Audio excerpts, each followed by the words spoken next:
A minha mensagem de hoje, irmãos, está baseada no livro de Atos, no capítulo 3 e o verso 4, capítulo 3 e capítulo 4, tá? Atos 3 e capítulo 4, 2 capítulos da Bíblia, e também no livro Atos dos Apóstolos, se for o livro completo, na página 57 até 69, e se for aquele condensado da página 32 a 36. É um assunto bastante... Esse texto da Bíblia é bastante conhecido. Nós vamos ler, irmãos. Vamos ler? Vamos tentar viajar. Vamos tentar viajar nessa história aqui, nesse relato.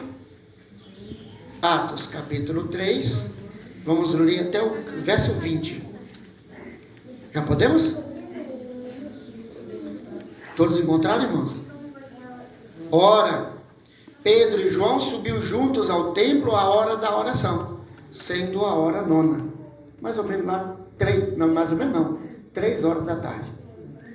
Estava sendo carregado um homem coxo, desde o ventre de sua mãe, o qual diariamente punham, e eu quero acrescentar aqui, esse homem já tinha 40 anos, ou seja, 40 anos esse homem tinha vontade de ser curado por Jesus, não teve o privilégio de encontrar Jesus, né?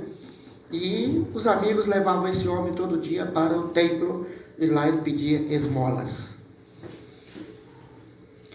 O qual diariamente punham à porta do templo, chamada Formosa, para pedir esmola aos que entravam no templo. O qual, vendo Pedro e João entrando no templo, pediu uma esmola. E Pedro, fixando os olhos nele, com João, disse: olha para nós. E ele estava atento, esperando receber alguma coisa deles.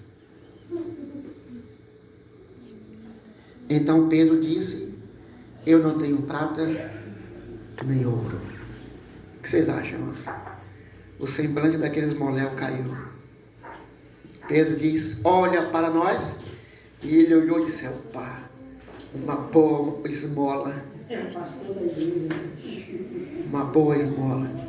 E Pedro diz: não tem prata nem ouro, mas o que eu tenho, isto te dou. Em nome de Jesus Cristo, o Nazareno, levanta-te e anda. Oh, irmãos, era o que mais aquele homem desejava. Em nome de Jesus, o Nazareno, levanta-te e anda. E ele, tomando-o pela mão direita, o levantou. E imediatamente seus pés e os ossos dos tornozelos receberam força. E saltando ele, se pôs em pé. E andou e entrou com eles no templo, andando e saltando e louvando a Deus. Irmãos, vocês acham que aquele homem fez um escândalo? Não fez. Os assembleianos perdiam feio. O que vocês acham? Ele gritava e pulava, aí fez um escândalo maior do mundo. 40 anos aleijado, desde a nascença. E agora ele pulava e gritava, glorificava a Deus. E ele entrou no templo, irmãos. Todo mundo viu, todo mundo assistiu. E todo o povo viu, versos 9, andando e louvando a Deus. 10. E reconheceram ser ele o que se assentava a pedir esmola à porta formosa do templo. Eles ficaram cheios de admiração e assombro pelo que lhe acontecera. E apegando-se o homem coxo a Pedro e João, todo o povo correu a torno para junto deles no alpendre chamado de Salomão. E quando Pedro viu isto, ele respondeu ao povo: homens de Israel, por que vos maravilhais disto? Ora, um coxo, 40 anos de idade, ser curado, não dá para se maravilhar? Dá para se maravilhar. Ou porque olhais seriamente para nós, como se por nosso próprio poder e santidade fizéssemos este homem andar? O Deus de Abraão, de Isaac e de Jacó, o Deus de nossos pais, glorificou seu Filho Jesus, a quem vós entregastes e negastes na presença de Pilatos, tendo ele determinado que fosse solto. Que lenhada Pedro e João dando naquele povo. Mas vós, verso 14, mas vós negaste o santo e o justo, e desejastes que vos fosse solto concedido um assassino, e mataste o príncipe da vida, o qual Deus ressuscitou dos mortos, do qual nós somos testemunhas, e pela fé em seu nome, fortaleceu o seu nome a este homem, a quem vedes e conheceis. Sim, a fé nele deu a essa perfeita saúde na presença de todos vocês. E agora, irmãos, eu sei que por ignorância fizestes isto, como fez também os vossos governantes. Pedro disse àquele povo: os governantes de vocês mataram Jesus por ignorância, e vocês condenaram Jesus e mataram Jesus por ignorância. Oh, irmãos, 18, mas estas coisas que Deus pronunciou pela boca de todos os seus profetas, que o Cristo sofreria, ele assim o cumpriu. Agora preste atenção, verso 19: arrependei-vos, portanto, e convertei-vos, para que os vossos pecados sejam apagados, e assim venham à presença do Senhor tempos de refrigério. Oh, irmãos,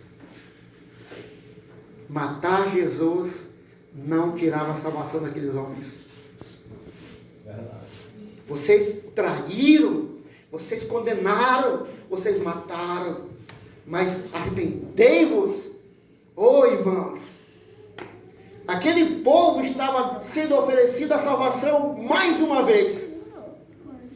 Arrependei-vos e Deus vai perdoar vocês.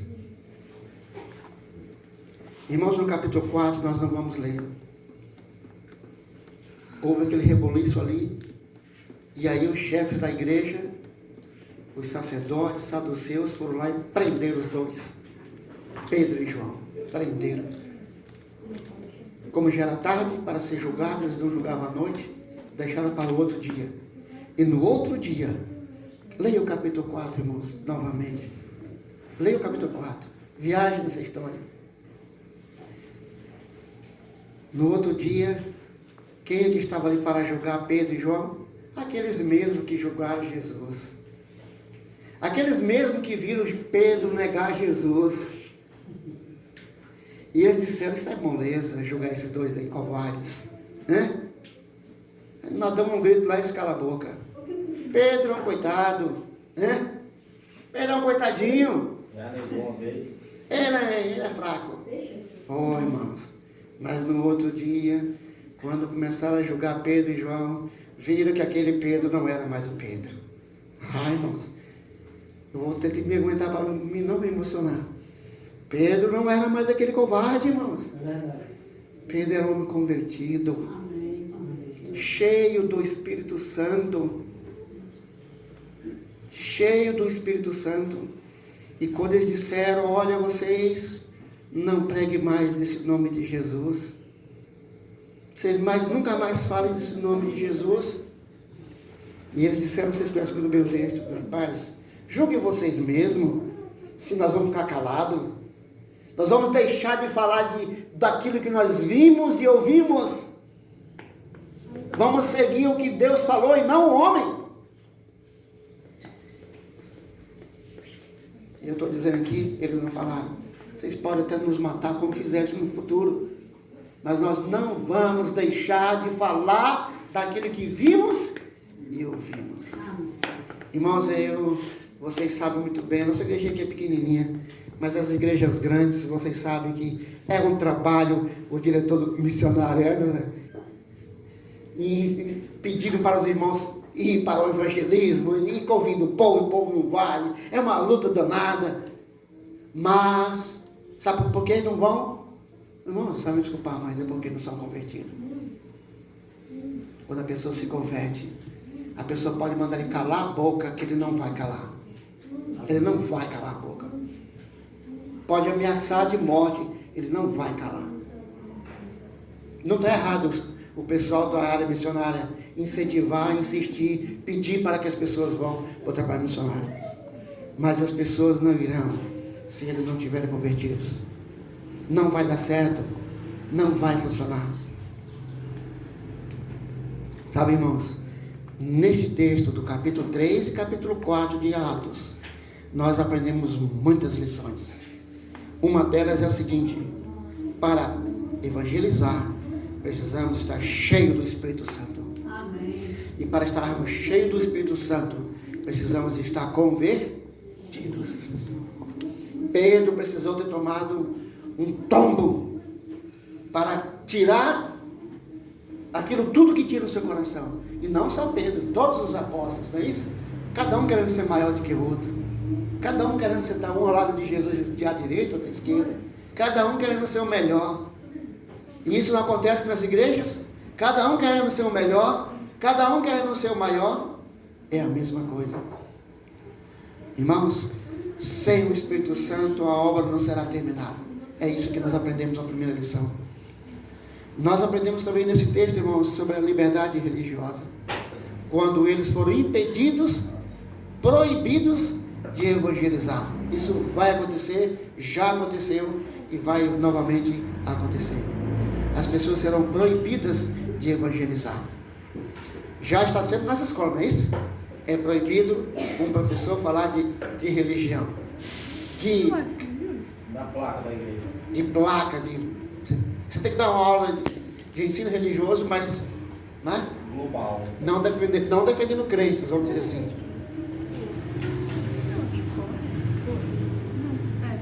Uma outra lição, irmãos, nós aprendemos, sabe o que é?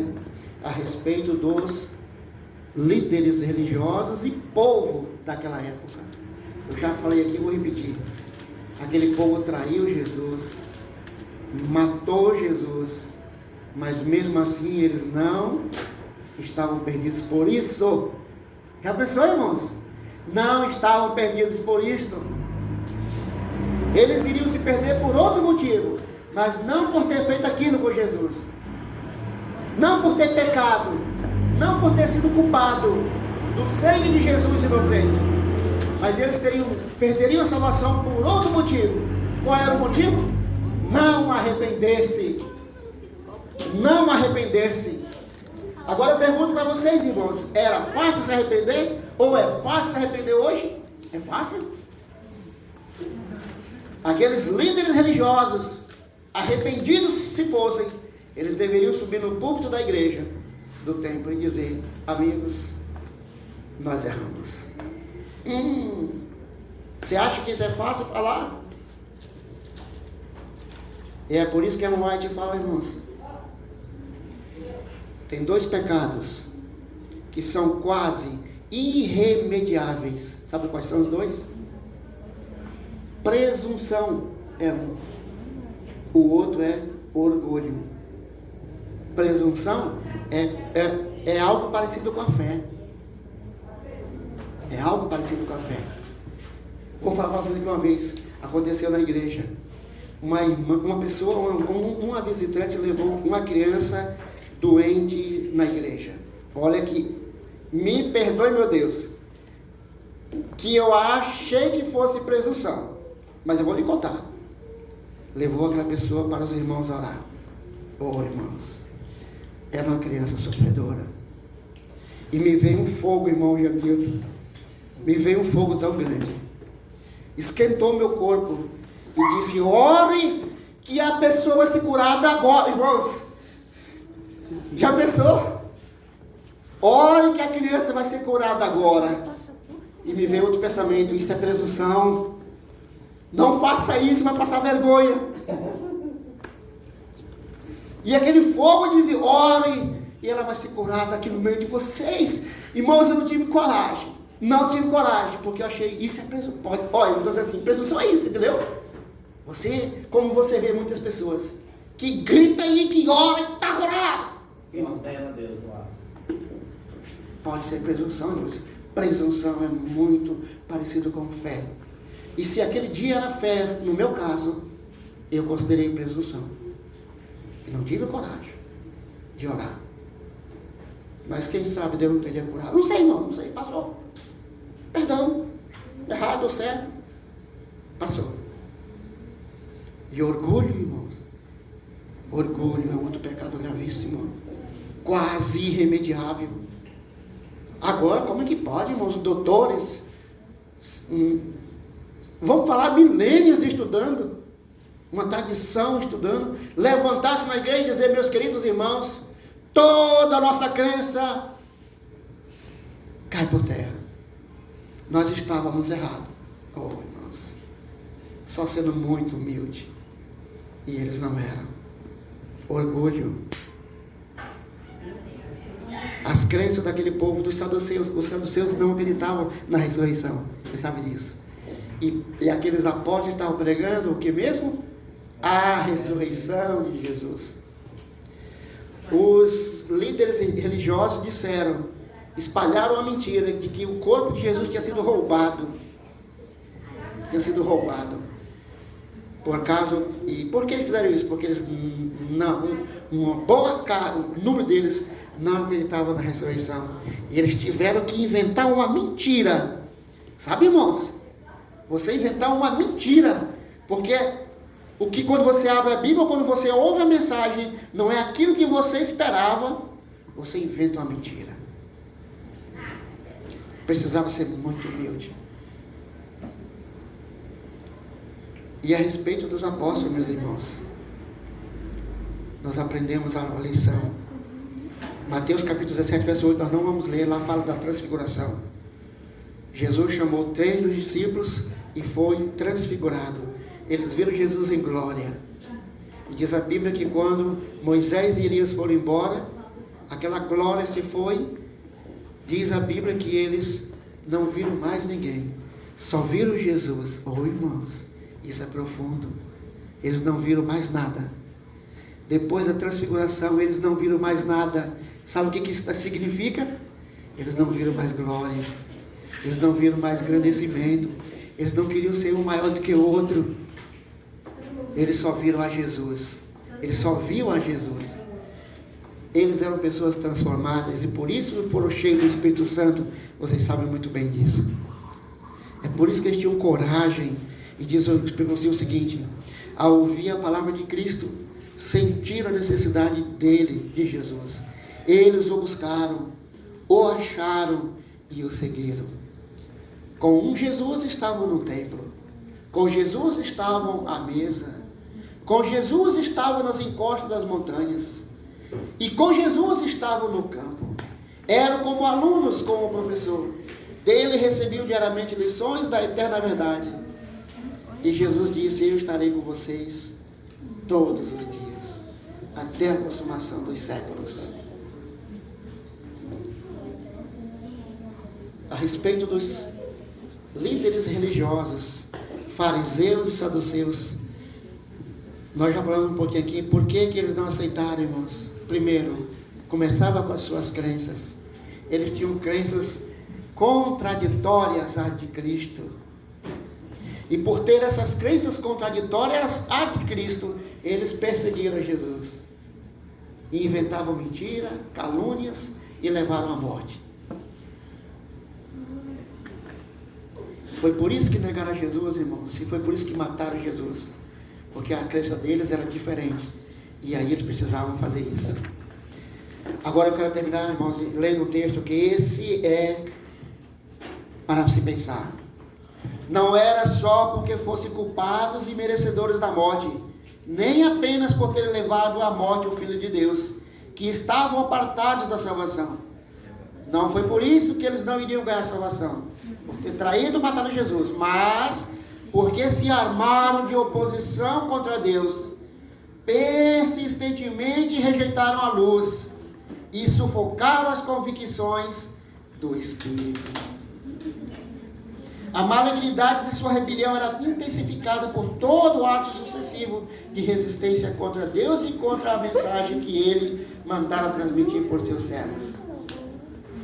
A vida deles era ser do contra. Foram contra Jesus e foram contra os discípulos e seriam contras para sempre. E é por isso que eles se colocaram numa posição em que Deus não podia salvá-los. Não é porque pecaram. Ninguém se perderá porque pecou. Pecado grande ou pecado pequeno. As pessoas vão se perder porque não se arrependeram. Se colocaram numa posição em que o Espírito Santo não consegue salvar, convencer. E isso o apóstolo Paulo fala: não extinguais, não é isso? Não extingais o Espírito Santo que habita em vós. Sabe, irmãos, como que a gente pode extinguir o Espírito Santo? Pecando, repetindo os pecados de sempre. Chega um dia que o Espírito Santo não te... Você peca hoje, o Espírito Santo vai desaparecer, pecado. Você peca, passa a vida inteira pecando, e chega um dia que o Espírito Santo não fala mais. E você continua fazendo aquilo. E aí, você extinguiu o Espírito Santo, não tem mais salvação. Não é porque você pecou, entendeu? E sim porque você não deixou que o Espírito Santo fizesse a sua obra, que é convencer a pessoa do pecado, da justiça e do juízo. A ira de Deus não é declarada contra pecadores impenitentes apenas por causa dos seus pecados por eles cometidos, mas porque quando chamados a arrepender-se, escolhem continuar em resistência, repetindo os pecados do passado em desafio à luz que lhes era dado. Sabe, irmãos, se os judeus tivessem se arrependido, eles teriam sido perdoados. A história seria outra. Mas está escrito que o reino seria dado a outros. Foi dado aos gentios, não judeus. Não é isso? Irmãos, um dia para terminar. Um dia nós tivemos ou teremos um encontro com Jesus. Às vezes vocês dizem, como? Tem pessoas que dizem, eu já falei para vocês aqui, mas eu já sou da igreja desde a nascença. Será que você já se encontrou com Jesus?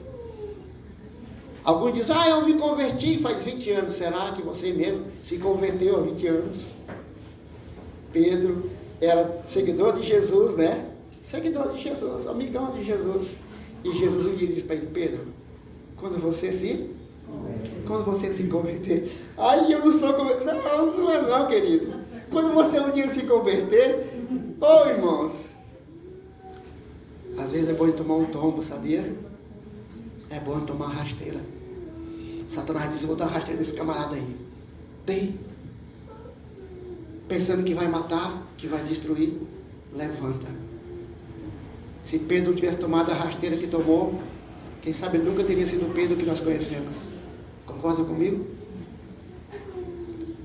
E às vezes as pessoas que estão mais fáceis, a gente acha que está mais fácil de salvar, são os mais difíceis. Porque eles não tomaram um tombo. Né? Eu nunca fiz isso, eu nunca saí da igreja, nunca me desviei, nunca... Cuidado, irmãos. Aquele que se desviou, que abandonou, que traiu, quem sabe está mais fácil de salvar. E no dia que nós nos encontrarmos com Jesus, espero que nós já tenhamos nos encontrado. Mas no dia que nós nos encontrarmos com Jesus, vamos supor que esteja no futuro. Espero que não seja um futuro tão longe assim, né? Um futuro bem próximo. Vamos fazer como os cristãos primitivos, de olhar só a Jesus e não ver mais nada, irmão, se você ler o texto capítulo 4 de Atos, eles chegaram em situação que eles não tinham mais nada, lá não tinha mais casa, não tinha mais fazenda, não tem mais fazenda, não tem mais a minha casa. Eles vendiam e distribuíam entre eles, para manter a obra. Isso vai acontecer também no futuro. Sabe, irmãos, o que está escrito? Quem não vendeu sua casinha para empregar na obra, vai ficar sem a casinha também, do mesmo jeito. Vai ficar sem a casinha do mesmo jeito. Deus vai dizer um dia, quando e quanto vender. Quando e quanto vender. E quem não quiser fazer isso, vai ficar também sem ela. Vamos esperar que fique sem ela, porque muitos vão se apegar a essas coisas. E vão ficar com elas, mas vão ficar aqui. E aqui será a destruição total. Temos a incumbência, irmão, de transmitir a mensagem da verdade contida na palavra de Deus. E não devemos ser medrosos, agora falando da liberdade religiosa, e não devemos ser medrosos a ponto de sermos intimidados por leis ou homens que a proíbam. Nós temos a incumbência, irmãos, de dizer para as pessoas o que nós acreditamos. E nós não devemos ser medrosos, covardes. Não vou falar desse assunto aí, porque esse assunto aí vai ferir, né? Fale com amor, mas fale. Mas devemos seguir o exemplo dos discípulos. Atos capítulo 4, 19. Julgai se é justo diante de Deus, ouvir-vos a voz antes do que ouvir a voz de Deus. Sabe, irmãos, nós já falamos aqui, e eu vou repetir. A voz, existe muitas vozes aí dizendo para nós calarmos nossa boca. Não falar a respeito desse assunto, não chamarmos desse nome, não falarmos né, para não ofender, para não... Oh, irmãos, o que é que está acontecendo aqui? Não é a mesma coisa que aconteceu com os apóstolos? É ou não é? Será que tem entre nós pessoas que estão dizendo, irmãos, é bom a gente não falar sobre isso aqui? É bom a gente não falar assim? Vamos falar. Deus está esperando que tenhamos a coragem de falar. Sermos humildes, não sermos orgulhosos, nos arrependemos quando errarmos, buscarmos o Espírito Santo, porque sem Ele nós não iremos terminar a obra. Sem o Espírito Santo ninguém vai terminar. Não é por força, não é por violência, irmãos. Não adianta fazer plano. Deve-se fazer plano, viu, irmão Julito?